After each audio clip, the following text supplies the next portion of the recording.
en 5, 4, 3, 2, 1.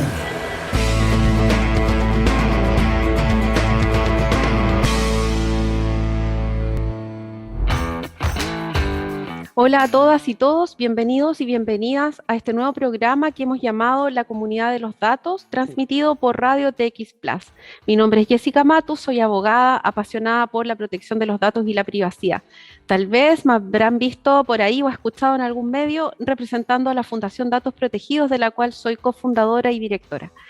Nos vamos a reunir una vez a la semana, cada miércoles, desde las 11:30 hasta las 12 del día. En este podcast podrán encontrar novedades y consejos relacionados con la privacidad, la protección de los datos y la ciberseguridad. Vamos a conversar con invitados e invitadas que nos van a compartir sus experiencias en este mundo digital y tecnológico en el que vivimos, y nuestro objetivo es reunir en un espacio de conversación a distintos actores, puntos de vista, a representantes de diversos sectores, tanto de la academia, la sociedad civil, las empresas, los organismos públicos de Chile y el extranjero.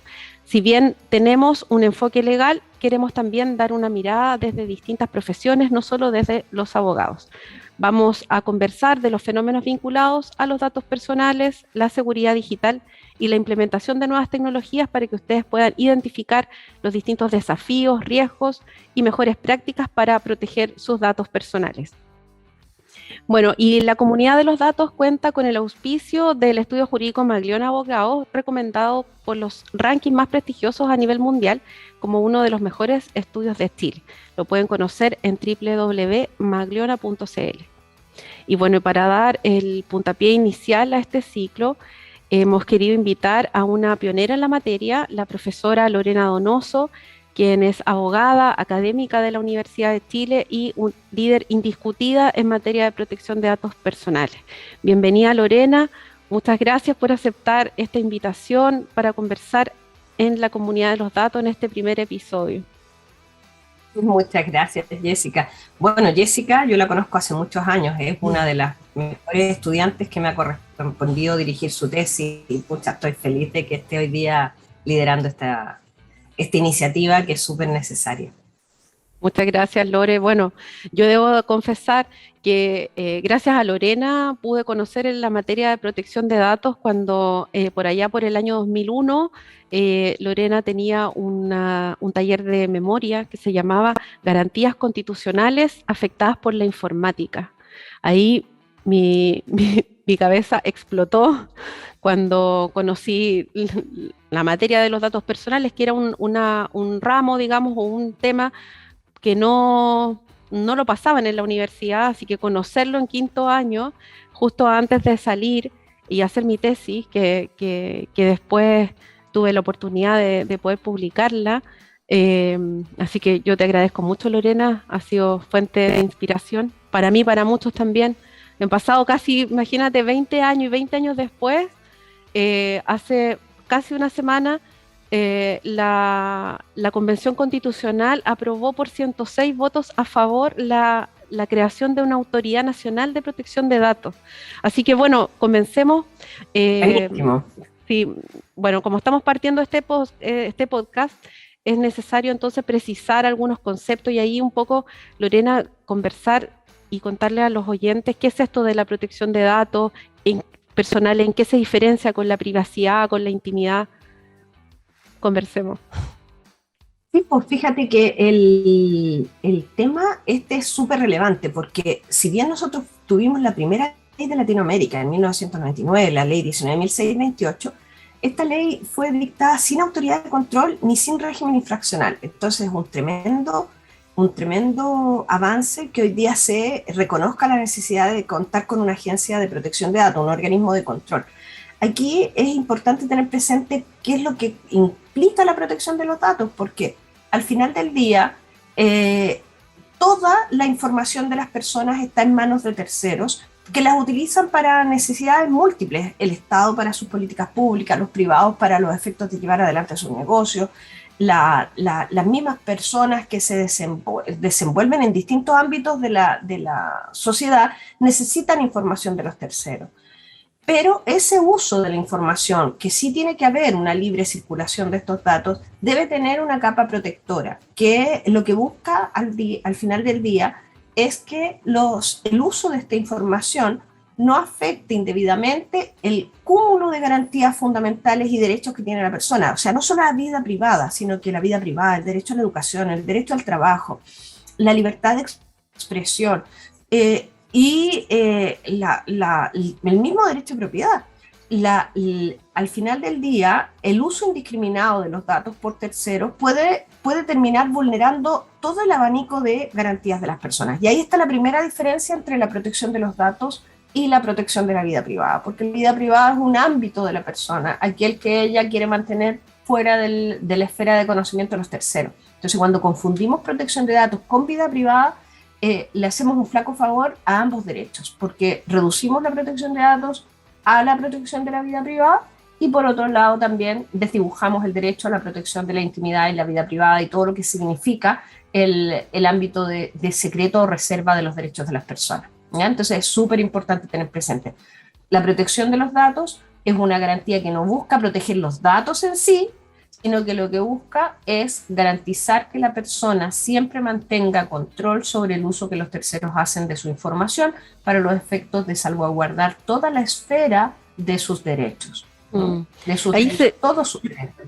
Sí, ahí sería importante, Lorena, porque hay algunas personas que también hablan de la autodeterminación informativa. Entonces, y por ejemplo, eso lo vimos a propósito de algunas iniciativas en la Constitución para la aprobación entre garantizar o la autodeterminación informativa o la protección de los datos. ¿Qué diferencia tiene con lo que acabas de decirnos? Mira, la autodeterminación informativa es un concepto que se acuñó en 1983 en la sentencia del Tribunal Constitucional alemán con ocasión de la ley del censo. Se hizo así, se estableció autodeterminación informativa porque en esa época no existía un derecho específico a la protección de los datos personales. Entonces, por la vía de la sentencia del Tribunal Constitucional, lo que se hizo fue hacer un constructo jurisprudencial doctrinario para los efectos de poder dar garantía a la información de las personas. Entonces, como no existía la garantía de la protección de los datos personales en esa época, se partió de un concepto general, que era el concepto de autodeterminación de las personas, ¿cierto? Y cómo se podía aplicar esto al derecho que tiene la persona a controlar la información que le concierne cuando está en manos de terceros. Entonces, frente a la inexistencia de una garantía específica, se acuñó este derecho por la vía constitucional. En el ámbito español siguieron más o menos el mismo camino cuando les tocó debatir en unos años más tarde, claro. Y ellos hablaron de libertad informática, como, claro, entonces también, pero siempre aludiendo al control que tiene la persona respecto a esta información. Hoy día ha pasado harta agua bajo este puente y ya está sentado a nivel internacional la existencia del derecho a la protección de datos, por lo tanto no necesitamos innovar. Sin embargo, la autodeterminación informativa sigue siendo una categoría que estamos utilizando desde el punto de vista doctrinario para dar a entender y comprender el concepto. Sin embargo, debería ir cayendo en desuso en la normativa. En la normativa deberíamos mantener la protección de los datos como el derecho fundamental comprometido. Que yo sepa, no existe ninguna norma en Chile que se refiera a la autodeterminación informativa, lo que me parece a mí correcto que no haya quedado de esa manera en la Constitución. No sé cuál es tu opinión. Lo que pasa es que si tú piensas, hace ya varios años atrás se logró la consagración del derecho a la protección de datos. En su momento, cuando se debatió la reforma constitucional que incluyó la protección de los datos, se pensó en la autodeterminación también. Y se debatió en el Congreso sobre cómo consagrarlo, si como autodeterminación informativa o como protección de los datos. Sin embargo, si es que nosotros lo consideramos como autodeterminación informativa, debería haber ido al 19 número 1, a la protección de la dignidad y en ese artículo, ¿no? Sin embargo, llamaba equívocos la autodeterminación informativa, porque efectivamente hay casos en los cuales los terceros utilizan información legítimamente, información de la persona, y está legitimado por la legislación. Y por tanto se estimó que al final lo más correcto era consagrarlo en el 19 número 4 en donde tenemos tres derechos: la protección de la vida privada, la protección de los datos y la protección del honor. Los tres se unen por el hecho de que los tres se refieren al uso que terceros hacen de la información de la persona. Entonces, sería sobreabundar señalar que es una autodeterminación informativa cuando tenemos tres derechos diferenciados que se refieren a la información de las personas. No sé si es muy técnico lo que... No, pero mira, está bien porque tenemos que dejar claro las diferencias entre cada uno de estos conceptos. Creo que para partir este programa, de cuando hablamos de los datos, de a qué nos estamos refiriendo con cada una de estas definiciones finalmente que pueden o no quedar en la Constitución, ¿cierto? Y Lorena, y ahora la protección de datos que está regulada en Chile, que sabemos que es una regulación de la ley 19.628, una ley súper antigua, que por supuesto, de la fecha en que se dictó, la situación en el mundo es muy distinta respecto de las tecnologías. ¿Por qué crees tú que hoy día este tema es tan importante y por qué es más importante hoy que hace 10 años atrás? Mira, quizás sería importante conocer, como soy más vieja que tú, que cuando se dictó la ley 19.628 en el año 99, esa ley se debatió harto tiempo y había un paquete más grande de normativa en esa materia. Estaba delitos informáticos, estaba gobierno digital, era tremendo, ¿no? Había muchas cosas. Sin embargo, al final se optó por dictar esta ley de manera independiente, pero lo que se tuvo en vista era la necesidad de bajar el riesgo país de Chile y afiatar mucho las normas, el empleo de los datos personales en la calificación de riesgo de las personas. Por eso, en el fondo, tiene tanta relevancia dentro de la ley todo lo que es el título tercero, que es el tratamiento de los datos de carácter económico, bancario, financiero y comercial. Y por tanto tenía un objetivo claro. No era necesariamente proteger los datos ni proteger a las personas, sino bajar el riesgo país y regular el uso de los datos personales para los efectos de la calificación del riesgo de la persona al momento de postular a un crédito y eso. Y cumplió su finalidad. Pero no tuvo a la vista ninguno de los desafíos, porque tampoco podía tenerlos, de la sociedad de la información. El hecho de que los datos hoy día muevan la economía, que estemos desperdigando datos todo el día por el solo hecho de caminar por las calles, por el hecho de estar conectados hoy día, la Jessica y yo, hay gente que sabe que Jessica y Lorena se conocen, son amigas o tienen... Entonces, de ahí para adelante, en el fondo, la colección de datos es tan universal, desde el aparato que usamos, desde el reloj que nos ponemos, sensorizada totalmente la sociedad, que la ley quedó de alguna manera anacrónica. Además, se produjo un efecto indeseado, porque al no considerar una autoridad de control la ley de protección de datos, empezaron a emerger autoridades de control disgregadas por distintas normativas. Justamente. La protección de los datos de salud está en la Superintendencia de Salud, la de los consumidores está en la ley del consumidor, la de la telecomunicación está en la Subtel. Y eso generó, en definitiva, está generando inseguridad jurídica, si consideramos que cada uno de ellos tiene un criterio. ¿Te acuerdas, Lorena? Necesitamos eso. ¿Te acuerdas, Lorena, que por allá, por el 2007, nosotras nos volvimos a encontrar en la Corfo, cuando la Corfo estaba trabajando un proyecto de ley que modificara la ley de protección de datos, ¿te acuerdas? Y trabajamos juntas en ese, y después, claro, el gobierno de Bachelet presenta el primer proyecto que intentó modificar de manera, digamos, más grande ese proyecto de ley, 2007. Y fue a propósito para... atraer inversión extranjera. ¿Te acuerdas que ese era el propósito? Justamente viene desde ahí. Y de eso, desde el año 2007 a la fecha han pasado, ¿cuántos años? Vamos como 13 años, 12, 13 años discutiendo distintos proyectos. Entonces hoy día nos encontramos con un proyecto de ley que ya lleva en tramitación unos 5 años más o menos, del boletín, el boletín refundido, los boletines del proyecto de ley del Ejecutivo con el proyecto de Bachelet 2 más el proyecto de ley de los senadores, que también nos tocó participar a ambas. Entonces acá, sí. Lore, hoy día, en el proyecto que hoy día está en tramitación en el Congreso, ¿qué opinión tienes de ese proyecto? ¿Qué crees que podría modificarse? ¿Qué cosas faltan? o cómo estamos, porque hoy nos encontramos en esta situación en que se discute la Convención Constitucional, donde tenemos aprobado una autoridad de control que ha sido finalmente la piedra de tope de todos los proyectos de ley que se han tramitado legislativamente. Entonces, acá la Convención Constitucional pone digamos, marca un hito importante, creo yo, a nivel mundial, especialmente porque ha habido muchísimo cuestionamiento respecto de la independencia de esas autoridades de control para hacerse cargo y hacerle frente al ejercicio efectivo de este derecho por parte de las personas. Entonces, ¿qué opinión tienes tú de este proyecto y cómo ves que con el borrador de la nueva Constitución? Mira, el proyecto de ley ha pasado por varias etapas. Por lo menos, ¿te acuerdas cuando hicimos la mesa de trabajo de protección de datos en economía? El proyecto que mandó Bachelet 2, en su parte sustantiva, no en cuanto a la institucionalidad, fue consensuado ampliamente por hartos sectores. Yo diría que prácticamente todos los sectores, porque estaban las startups, los gremios, la sociedad civil. Entonces su texto fue co-construido por mucha gente.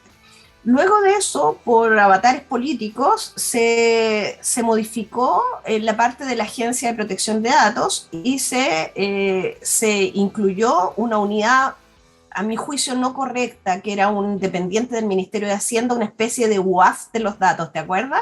Una unidad de análisis financiero de los datos. Por una mala comprensión, yo creo que aquí este programa tiene mucha relevancia porque la gente... el desconocimiento de lo que significa la protección de datos, de la normativa que rige, llama mucho a temores. Por ejemplo, la gente pensaba, ¿te acuerdas que la gente pensaba que la Agencia de Protección de Datos era un gran colector de datos y que tenía la gran base de datos del Estado? Era como el gran hermano que tenía los datos de toda la gente.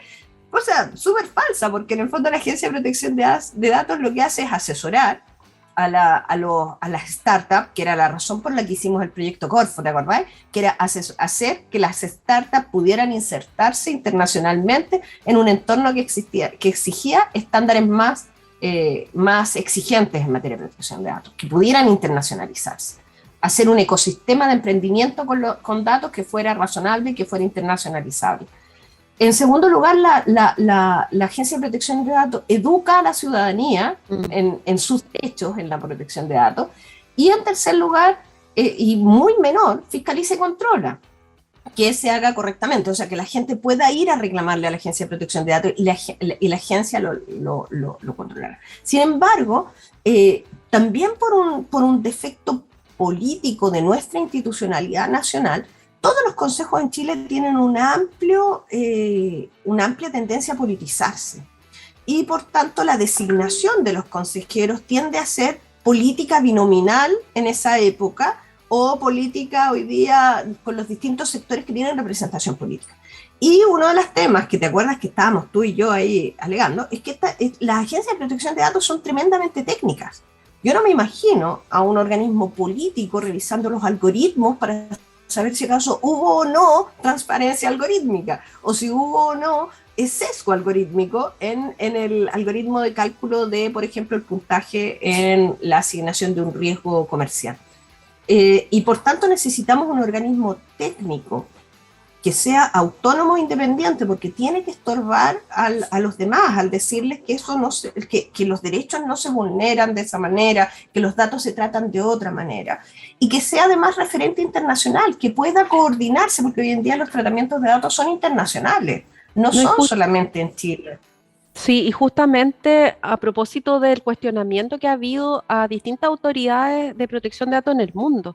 O sea, por ejemplo, en Irlanda, están todos muy preocupados porque Irlanda no estaría aplicando las sanciones de acuerdo a la normativa, o sea, con sanciones más bajas, que son donde los grandes de Internet tienen su domicilio. Entonces, Irlanda con multas más bajas, o incluso porque ha demorado muchísimo en resolver algunos casos que tiene abiertos. Entonces, o por ejemplo, lo que pasó recientemente en la Agencia de Protección de Datos de España, donde por ley se establece que tiene que haber un concurso para el nombramiento, y antes de establecer ese concurso ya se había nombrado a la persona que iba a suceder. Entonces tuvieron que suspenderlo todo, imagínate. Entonces, cuando hablamos de real independencia, de real especialización, o sea, esta es la importancia que tiene una autoridad hoy, de cómo puede ser, de cómo puede garantizarse que que esa autoridad esté exenta de influencias externas. Yo creo que por eso es tan importante para mí también lo que pasó la semana pasada en la Convención Constitucional. ¿Cómo crees tú, Lorena, que puede el borrador de la nueva Constitución, con la creación ya de la agencia autónoma, con la consagración del derecho a la protección de datos, en el fondo que es mantener una consagración de la Constitución anterior, cómo crees que puede impactar esto en la tramitación del proyecto de ley que modifica la legislación actual? Yo creo que esto afiata la indicación final que mandó después de comprender el problema Piñera 2, digamos, el gobierno Piñera 2, y mandó la indicación restituyendo la Agencia de Protección de Datos, y a su vez también la bajada de guardia que hizo, porque el Consejo para la Transparencia había sido muy feroz en solicitar ser ellos la autoridad de control, y habían hecho una labor, pero así, un lobby tremendo, peor que el que hacen las empresas, los gigantes tecnológicos. Había luchado mucho por ser la autoridad, pero creo que comprendieron también que son dos cosas distintas, porque también tratar transparencia como la cara de la moneda anversa o reversa de la protección de datos también es un error. Protección de datos y transparencia no son necesariamente confluyentes. Yo creo que eso puede afirmarlo. Yo creo que los ripios que hay en el proyecto de protección de datos en Cámara de Diputados hoy día dice más bien relación con algunas precisiones conceptuales, que yo creo que también ahí sería súper bueno que pudiéramos de alguna manera, porque los diputados, acuérdate que este proyecto de ley se empezó a tramitar desde el Senado, entonces la Cámara de Diputados no tiene nunca la he visto. No, y tiene un conocimiento menos acabado de este tema, si bien son más jóvenes y son nativos digitales. Yo creo que les hace falta que ellos mismos conocer más el tema, ¿no? La Cámara de Diputados estaba bien dudosa con el tema de la Agencia de Protección de Datos, así que yo creo que la resolución que se adoptó en sede de la Convención Constitucional podría afiatar su percepción sobre este tema. Podría ser, porque claramente la Convención, uno de los temas que he estudiado a profundidad es el de la protección de los datos. Ha tenido harto apoyo de la sociedad civil, de la academia, para comprender este tema, gracias a Dios, y lo han entendido. No, a mí me encanta. Que hemos trabajado. No, oye, llevamos 20 años hablando de esto, entonces que hoy día sea tema me parece sensacional. Sí. Bueno, Lorena, no sé si tú sabías que el pasaporte chileno es el más poderoso de América Latina y que abre puertas para acceder a 174 países sin visa, y se ubica en el lugar número 13 a nivel mundial. Entonces, IDEMIA, que fabricantes del pasaporte en Chile, hacen que obviamente el mundo más seguro, y son líderes en identidad y biometría, y entregan tecnología sofisticada a escala ciudadana. IDEMIA es uno de nuestros auspiciadores acá del programa de la Comunidad de los Datos. Oye, bueno, Lorena, y es importante considerar que nuestro carnet de identidad y nuestro pasaporte, fíjate tú que el carnet de identidad hoy día contiene la información sobre la vacunación de las personas en materia de COVID. O sea, uno de los temas que voy a hablar ahora como en sanitario, uno de los temas que es un desafío sanitario es que la gente realmente se empodere respecto de sus datos sanitarios y pueda llevarlos otra de las gracias del pasaporte chileno es que tiene capacidad de almacenamiento. Entonces uno podría poner ahí las vacunas de la persona, podría poner ahí información básica sobre las alergias de la persona o sobre sus comorbilidades, de forma tal de que la persona viaje por el mundo con la información esencial que podría salvarle la vida y pueda, por tanto, tener soberanía sobre sus datos de salud. Y yo creo que eso sería súper bonito. Bueno, bonito. En todo caso, tú lo sabemos, una de las causales o bases de legalidad para el tratamiento de datos es justamente el interés vital de la persona. Entonces, cuando pudiera estar en riesgo su vida o su salud, se puedan tratar ese tipo de información. Súper Y hoy día interesante. el escollo es el acceso a esos datos, porque esos datos están en bases de datos privadas muchas veces en los prestadores de salud, y por tanto cuando son el conjunto mínimo de datos que son los que le permiten a la gente salvar el pellejo, salvar la vida frente a un accidente, frente a un hecho vital de sanidad en el fondo, sería fundamental que la información viajara con ella en algún instrumento portable, y qué mejor que su pasaporte o su carnet de identidad. Súper interesante, Lorena. Súper. Oye, te quiero dar las gracias por venir a compartir tu experiencia y conocimiento a la comunidad de los datos y explicarnos tan claramente todos estos conceptos vinculados a la protección de los datos personales, el estado de la legislación nacional, extranjera, así como todos estos desafíos que vienen. Muchas gracias, Lore. Muchas gracias a ti, y cuando quieran hacemos aquí otro coloquio. Ah, ya, Me perfecto. encanta el espacio. Ya, muchas Mucho gracias. éxito. Muchas gracias, Lorena. Hoy yo les quiero dejar una nota, un mensaje sobre ciberseguridad, que el pasado 5 de mayo fue el Día Mundial de la Contraseña, cuyo objetivo principal es concientizar a la población acerca de la importancia de establecer contraseñas que sean tanto robustas como seguras. Y esto nos dará mayor seguridad de cara a preservar nuestra información personal. Y por supuesto, apliquen el doble factor de autenticación en todas sus cuentas y activos digitales. Un abrazo y nos vemos la próxima semana a las 11:30 en la Comunidad de los Datos.